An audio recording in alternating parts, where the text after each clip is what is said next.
हम बात करेंगे कि बच्चा अगर उन कारणों की ग्रिप में आ चुका है तो वार्निंग सिग्नल्स की कि कैसे हम पहचानेंगे। टीचर्स के लिए, काउंसलर्स के लिए और इंस्टीट्यूशंस के लिए ये 10 सिग्नल्स हैं, टिप्स हैं, जिनको जान के कम से कम ऐसे बच्चों को हम आइडेंटिफाई कर सकें और उनको प्रायर सपोर्ट सिस्टम उनका बना सकें। तो आइए शुरू करते हैं। ये 10 warning science of suicidal attempts among our children. तो number 1 is talking about suicide.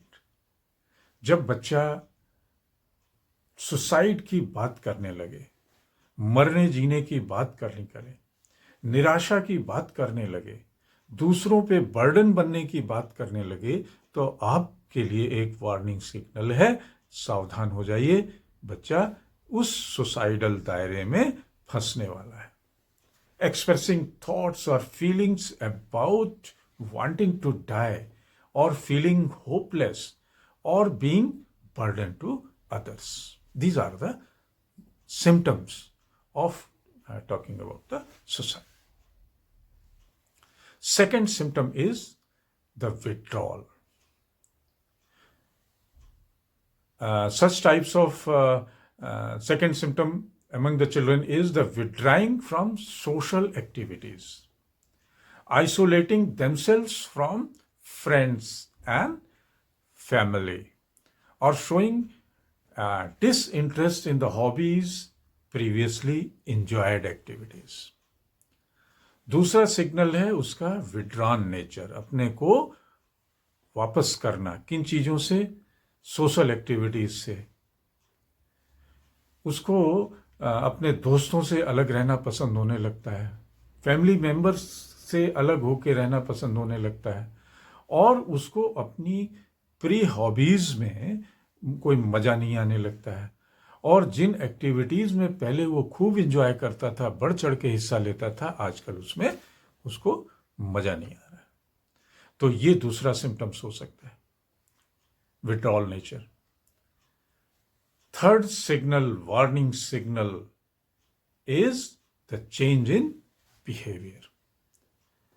Sudden changes in the behavior or mood swing or irritating nature, irritability or agitation can indicate emotional distress. बच्चे के व्यवहार में अगर कोई change आ रहा है, जैसे पहला बिहेव करता था वैसे नहीं है, उसका मूड स्विंग हो जा रहा है, एकदम से मूड खराब हो जाता है, उसके अंदर चिड़चिड़ाहट आ चुकी है, उसके अंदर गुस्सा भर गया है, तो ये बता रहा है कि बच्चा इमोशनली परेशान बच्चा है और ये कभी भी स्विंग कर सकता है सुसाइडल अटेम्प्ट्स की तरफ, आत्महत्या की तरफ। तीसरा सिग्नल। चौथा signal, self-harm. The child or student engaging in self-harm behaviors like cutting or burning or other form of self-injury to cope with the emotional pain is the another red signal. बच्चे का ये अगला जो है warning sign है कि खुद को चोट पहुंचाने लगता है, कभी नस काटेगा, कभी जला लेगा हाथ, कभी और भी कोई ऐसी इंजरीज अगर उसके शरीर पे देखें तो अलर्ट हो जाएं। ये रेड सिग्नल है कि बच्चा निराशा के उसमें फंसा हुआ है और किसी भी दिन कोई गलत काम कर सकता है। Another fifth signal is the increasement in substance use. बच्चा नशा करने लगता है, नशा पत्ती, excessive use of alcohol or drugs as a way to numb emotions and emotional pain.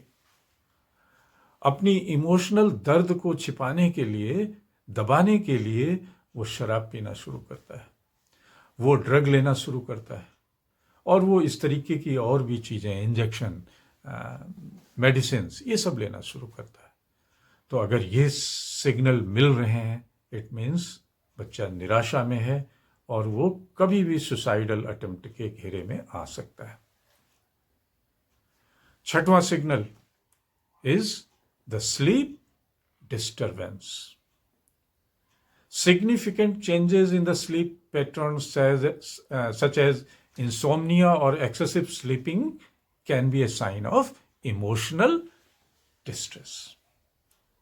उसके सोने के स्टाइल में, पैटर्न में परिवर्तन आ रहा है, वो अनिद्रा का शिकार हो चुका है, वो या तो नींद नहीं लेता है या फिर फुल टाइम सोता रहता है, तो ये भी उसकी इमोशनल डिस्ट्रेस के लक्षण हैं और ये रेड वार्निंग है कि वो उस घेरे में, कोई गलत अटेम्प्ट के घेरे में आने वाला है।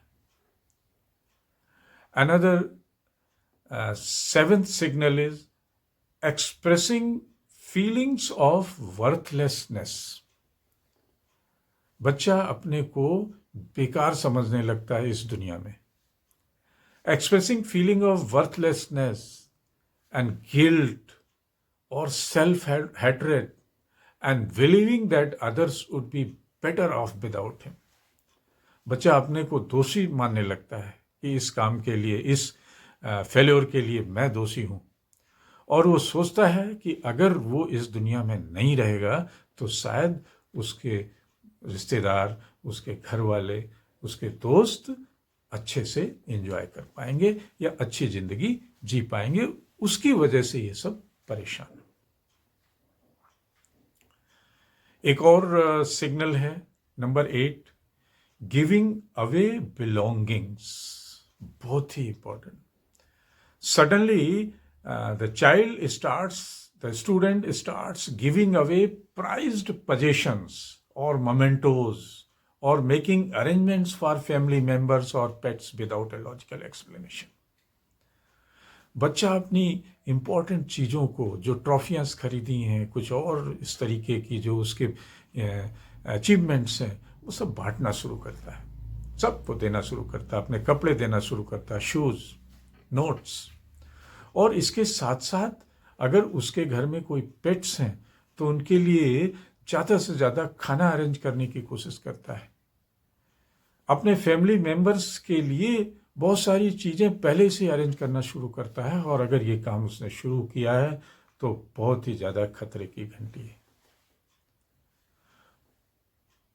9वां लक्षण, 9th red signal is the sudden calmness. एकदम से बच्चा चुप हो जाता है। बहुत ही टॉकेटिव बच्चा, किसी से बात नहीं कर रहा है।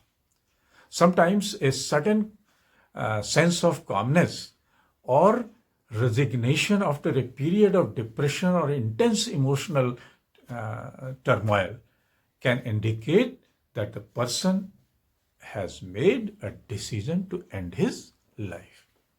चुप हो जाए all of sudden, समुंदर जैसी शांति आ जाए, गहराई आ जाए निराशा के बाद, और उसके अंदर जो इमोशनल टर्मोइल, संघर्ष चल रहा है उसके बाद, तो आप अलर्ट हो जाइए कि बच्चा कोई ना कोई डिसीजन ले चुका है।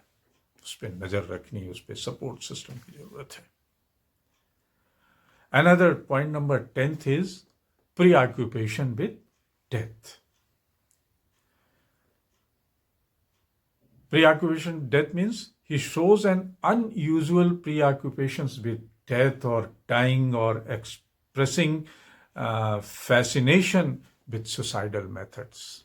इनके बारे में, सुसाइडल मेथड्स के बारे में खूब जानना और सोचने लगता है। उसके मोबाइल पे आप चेक करिए कि क्या क्या वो देख रहा है, कैसे सुसाइड करें, मीन्स मेथड्स क्या क्या यूज़ हो सकते हैं। अगर इस तरीके के काम में वो जुटा हुआ है तो चुपचाप उसको मॉनिटर करें, ये जरूर गलत रास्ते में, गलत डिसीजन की तरफ बढ़ रहा है। और आखिरी पॉइंट है 11th, that is collection of means. Suicidal means का कलेक्शन शुरू करे। उसके पास रस्सी की व्यवस्था है घर में, या वो इस तरीके की मेडिसिन जोड़ के रखे हुए है, या कुछ घर में पिस्टल या कुछ इस तरीके का जो भी उसके दिमाग में आ रहा है, अगर कुछ ऐसे उपकरणों को जोड़ के उसने रखा हुआ है तो जरूर इस चीज़ को नोटिंग में लें और उसको सपोर्टिंग सिस्टम तैयार करें ताकि वो निराशा के उस जाल से, उस इमोशनल वीकनेस से बाहर निकल सके। साथियों, में फिर से मेरा ये जो डिस्कशन का पॉइंट था वो सिर्फ और सिर्फ लोगों को अवेयर करने का है। इसमें सैडिस्टिक नोट कहीं पे भी नहीं आना चाहिए, क्योंकि जानकारी ही बचाव है।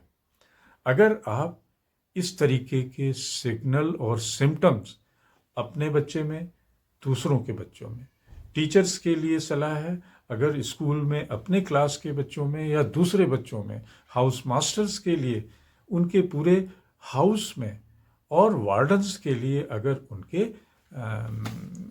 हॉस्टल्स में इस तरीके की कोई है तो जरूर ऐसे बच्चों पे नज़र रखें। धन्यवाद। हमारे चैनल मिस्टर सुदीप 104 को अगर आपने शेयर और सब्सक्राइब नहीं किया है तो ज़रूर करें। फिर मिलेंगे एक नए टॉपिक के साथ, तब तक के लिए नमस्कार।